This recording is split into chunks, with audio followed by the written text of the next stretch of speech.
Earthlings, how you doing? So it's been a busy day for me. I've been streaming all day. Started off the day. This is the last day of January 2021. I did a session on grassroots, global grassroots activism for Vegfest and their great event that's been going on this weekend. And so I've cut out the little kind of PowerPoint section that I did for that, and I thought I'd include it here because I think it's quite interesting. It kind of showcases the VIP and also this issue that I feel very strongly in the movement now that we're a revolutionary movement. You know, it's counter-revolutionary. This idea that you've got to follow leaders and scripts and all that kind of stuff. You know, so I'd like to move away from that. You know, I think that time is over. You know, how long has it lasted? 3 years. 3 years too long, in my view. So anyway, this showcases the VIP Vegan Information Project, and then I make a bit of a point about that towards the end. So enjoy, and I'll see you around. So Roger, you've got a little slideshow actually for us, I think, to just give us an idea. It's a really good visual idea about what you have been doing in Dublin recently. Yeah, I thought I'd put something visual together so you can kind of like get some idea about what we're doing. Going back to Simel's website, that looks really good. I'm always inspired when I see vegan things which recognize that the core concept of veganism is justice. I'm always, you know, you picked up on that, Tim, and I really kind of you know, it's inspiring that because, you know, it sometimes kind of gets lost, but, you know, essentially, you know, the people who started the vegan movement were about justice, peace, non-violence. You know, that was their core principles, you know, so it's good to see that reflected in a new website. Brilliant. Yeah, so okay, let's do I'm gonna feel like that guy from the British government doing the doing the COVID thing. So I'm going to say, Pete, next slide, please. Yeah. So okay. So so this is the beginning really of VIP. So Vegan Information Project. It started from Vegan Society of Ireland, Vegan Ireland, and that was kind of like a national group, but it only really worked like a small grassroots group. And so I wanted to kind of get bigger than that, actually physically bigger on the street. I remember going to Paris Vegan Day, and the organizer there, Deborah, was talking about how visibility was very important. So we thought, well, let's try and get big on the street, so we're very kind of visible. So we came up with this Vegan Information Day idea. So we started off 11 till 7 in a very famous part of Dublin called Temple Bar Square. Then we moved to 10 to 6. And then after that, we lost our spot in the square because they're redeveloping it. But now we're doing other things with a group called Vigo. So we do 1 to 6 on a Sunday, and then we do 4 to 7 on both Wednesday and Thursday.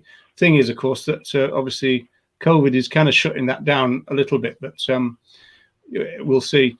Next one, please, Pete. This one's interesting because this is an early kind of video event. So this used to be called Pay to View. So this was before Earthlings, and it was also before AV even existed. So what you've got there is these little kind of boxes. In each box, there's a laptop. And so what used to happen is that we used to pay people to watch a video. That's what the Pay to View thing was all about. Started off in the States. So we started off by giving people €1 to watch a 5-minute film, because some jokers came along and said, can we watch it 50 times, please? You know, that kind of stuff. But it was interesting kind of concept. We kind of adapted it. Again, this idea of adaptation. We adapted it. So we started giving people a cupcake instead of money, and also gave them a choice of the kind of films that they could watch. So they could watch 5 minutes of graphic footage, which is what Pay to View was all about. Then we changed that. So we started to use clips like, there's a film that you'll know, Tim, by the Vegan Society, which features Benjamin Zephaniah. So we used to use that little thing. So it was a good way of engaging people, because people would like sit there and watch things and then talk to us kind of afterwards, obviously. Next one, please, Pete. So this one's early sampling, the picture on the left. This is Temple Bar Square again. So we always did this kind of sampling of, you know, of vegan foods, plant-based items.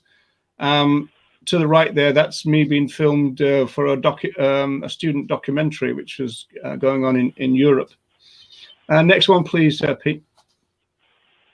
Now, this one is a unique feature of the VIP as far as I know. So this is what we call the tea station. So essentially what we used to do is set up a little kind of cafe area. And what we found was that if people wanted to talk to people about veganism, if we sat them down with a free cup of tea, and then they kind of relaxed and asked all the questions. You know, we found that I always say that people are kind of vegan curious nowadays, and people seem to have all kinds of questions about veganism. Obviously, the usual stuff, where do you get protein from, and all that. But they do have a lot of kind of questions. And so when you sit them down and they relax, they know then that they don't have to leave rapidly. You know, they can just sit there and actually ask the questions.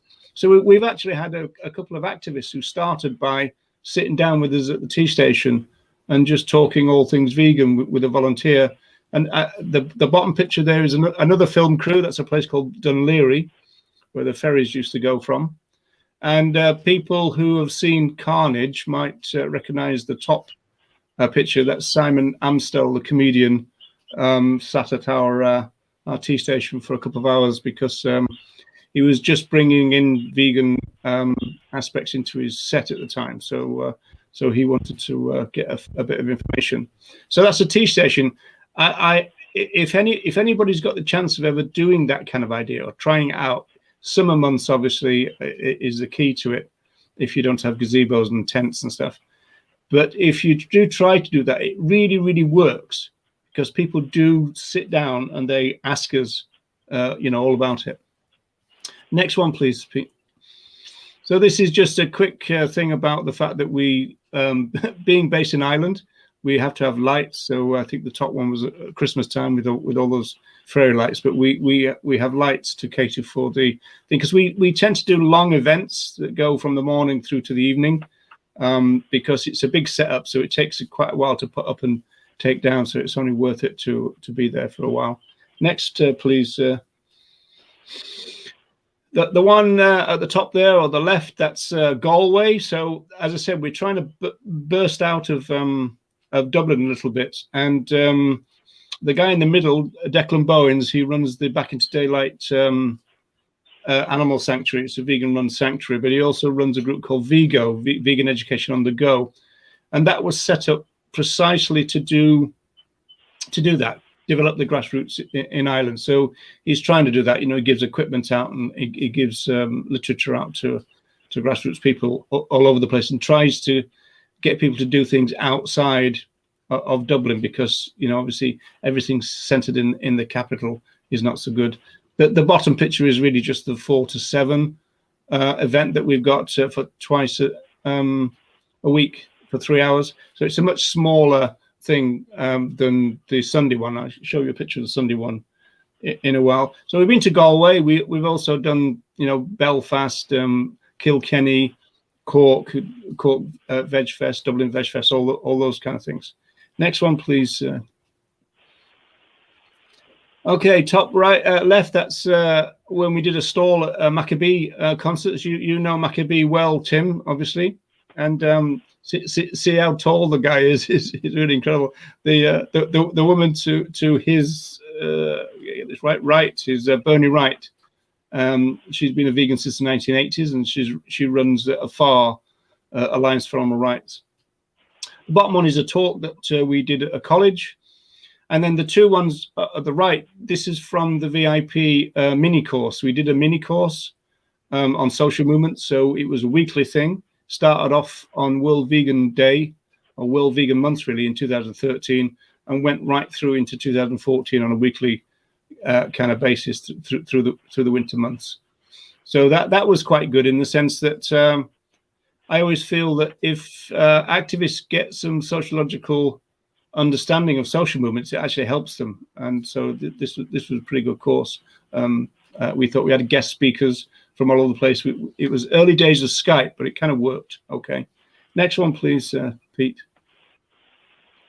This is school talks. So this is me giving a talk to I think 5-year-olds. We had a whole series of talks to 5-year-olds. Of course, obviously you've got to be careful about what you say to them, you know.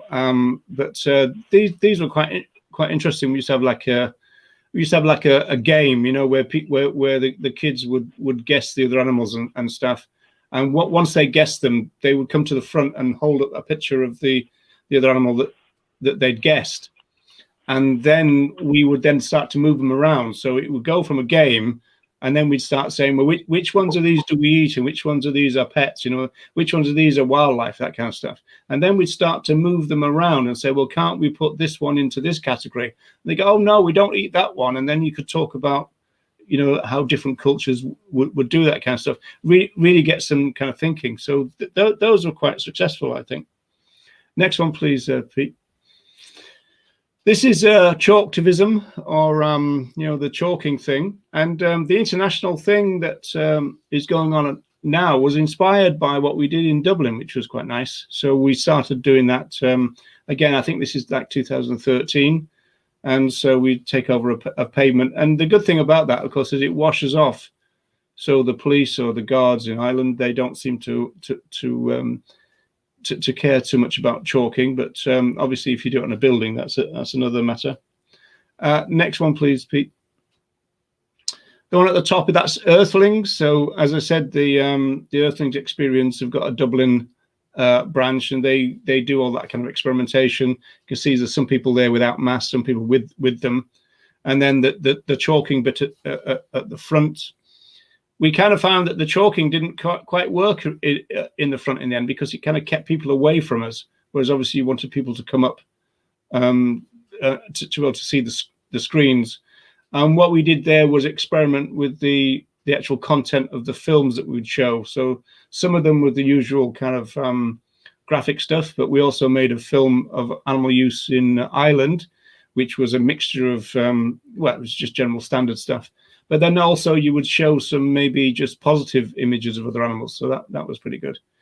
And then the bottom one, or the one to the right, that's Vegan Street. So that's a Vigo event, Vegan Education on the Go. But as you see, it goes all the way along the street. So right to the kind of far right of that picture, that there are banners going all the way along there.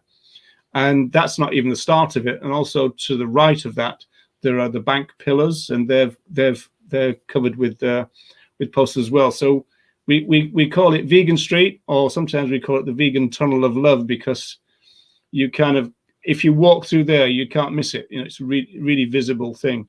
And I think you've kind of seen part of that, at least, Tim. Next one, please, Pete. Okay, so this is what we've been able to do during COVID. So we've managed to do 3 of these. If it plays, it's supposed to be a video, this, folks, but we've had a bit of, here we go. So we've got a really good agreement with the people who supply Violife cheese, and when they get some short date ones, they give them to us to actually hand out free. And there's a guy in Ireland, this guy called Kieran. He's an Elvis impersonator, and we just started hooking up with him. We just turned up at the street at the same place, and the next minute he was giving out the cheese, and so we got Elvis helping giving out the cheese. What you see there is that was an actual double-decker bus that stopped because the driver and some of the passengers wanted a free sample. So it was really weird in that sense. So you had we've had taxis stopping with passengers to get a sample. We've had buses each time. I even had the police stopping, asking for samples. Now, obviously, if you just rush over and give them the sample, that's not as good as actually giving it to them at the stall, because then they'll stay and they'll talk. So it's a gentle way of planting seeds, really, because you're not asking for any money. We don't even have a collection box, you know. And so people come up. It's really funny. People come up and go, is that free? And he said, yeah, it's totally free, no charge at all. And they go, how much is it? And I said, no, it's free. And it's really interesting because some people just don't get the idea that you can have a free thing, you know. And even because the last one we did was about 5 days ago, and this guy came up and he said that he must have been in his 60s.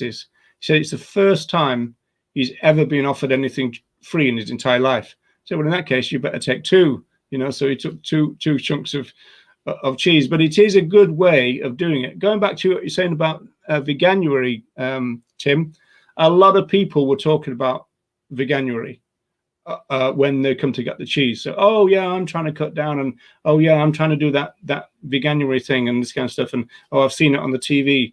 So it is kind of getting into the consciousness in that sense. So there is that in that sense. You could say there can be a link between what goes on in the grassroots and what goes on elsewhere. But I tend to be a little bit wary of the New Year's resolution part of that, but that's another matter. Next one, please, Pete. We're coming to the end now, folks.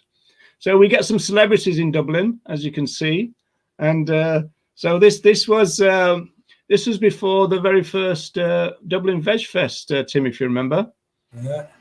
Yeah. And so this is the kind of like the street part of it, you know, the fencing that you saw in the other thing, and then the guy on the right is a musician. I can't remember his name. What? You're muted, Tim. No, Jack Baer is his name. That's it. Came out for Dublin Vegfest. Was it 2000? That's 2015. Yeah, 2015 that was. And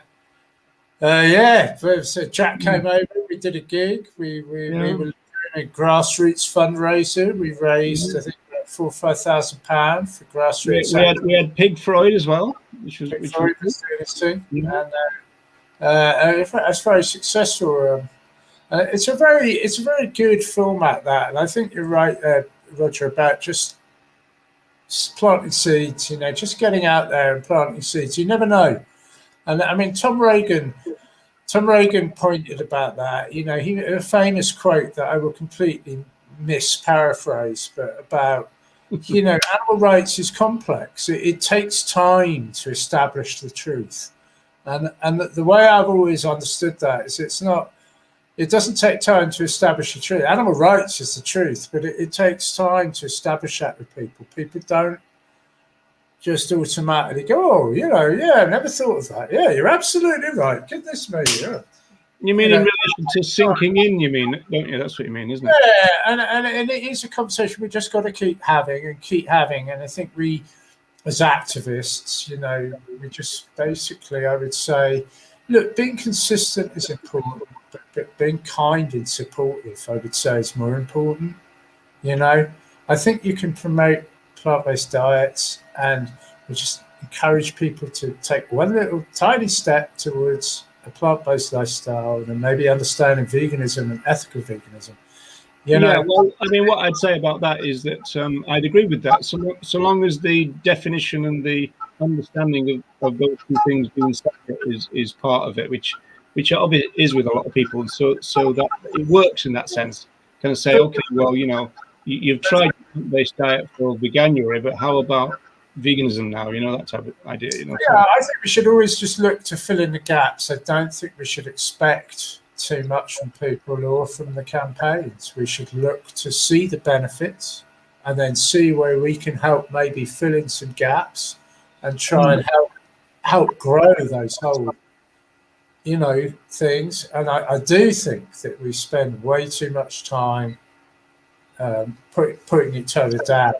I don't mean us particularly here, but generally in our movement, we do need to be more supportive for initiatives. I think what you're saying about the planting seeds, Tim, is that it's kind of a little bit like advertising. You know, like we're out there 3 times a week, and so people see us quite a lot. In fact, I was off somewhere around the corner from here, and there was one of these people where they took people on tours of the local areas, and they're explaining what was going on. They're saying, well, we're just going on to Fleet Street now, and then we'll be on to Westmoreland Street where we are there. And he said, so we'll turn right and we'll go up to the Bank of Ireland, and you'll see a big bunch of vegans. He said, we'll turn left there. And so we became,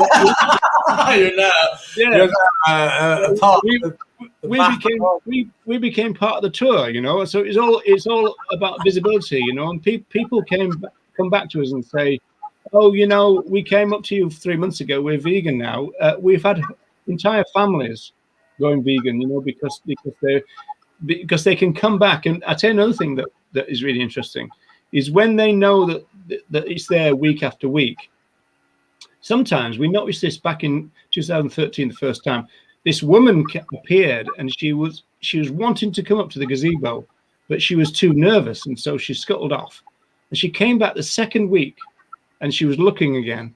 And it wasn't until the third week that she eventually came, and now she's a vegan, you know. But it was the fact that we were kind of there as a resource for her to check out, you know, which was really good. So I'm gonna leave you with a little film. I think it's about 2 minutes, and it gives you kind of like a film version of what you've seen already, including a nice bit where one of the things that we found when we're on the street is that often you'd find injured pigeons. So we ended up being a pigeon rescue thing as well. So next and final one then, please, Pete.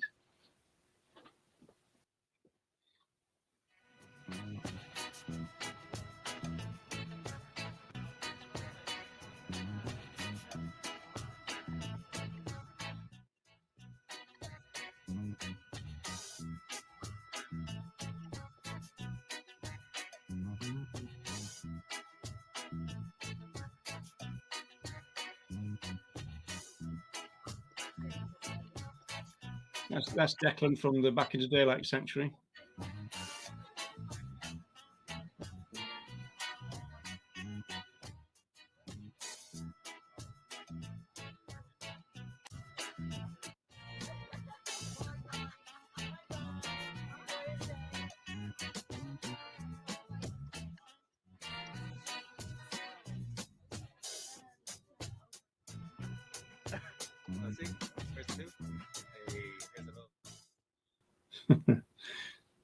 Yeah, so that, I think that's the end. And yeah, it's a really interesting way of doing things, you know, being on the street all the time, and you know, creating that presence, but also the size of it matters.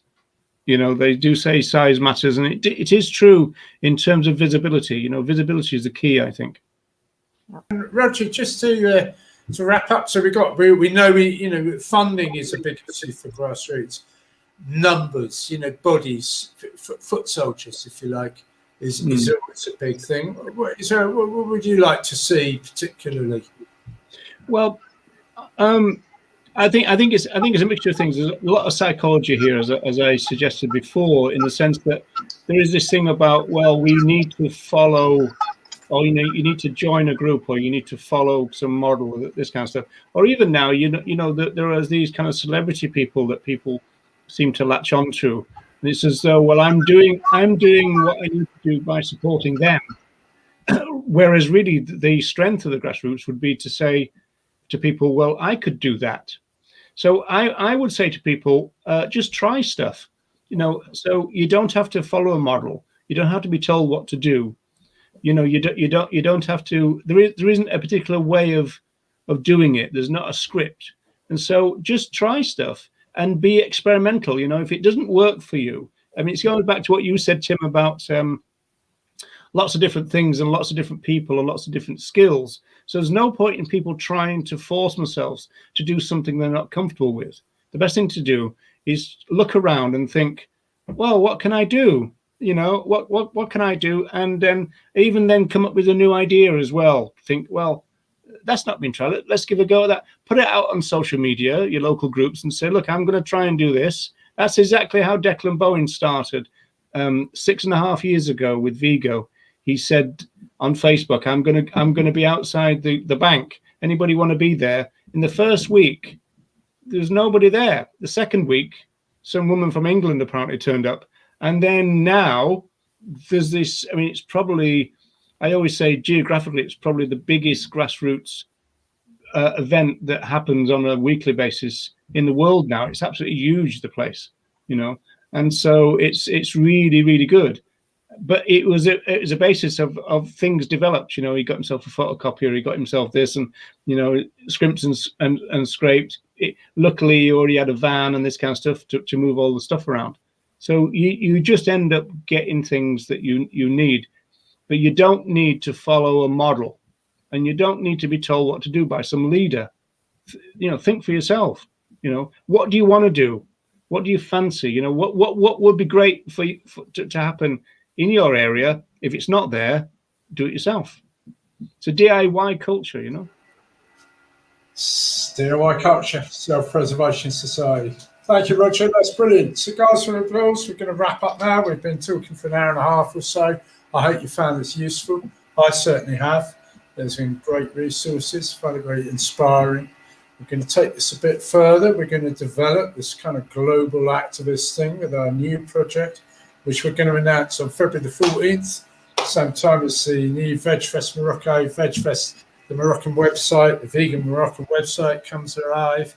We'll be sharing that too. So just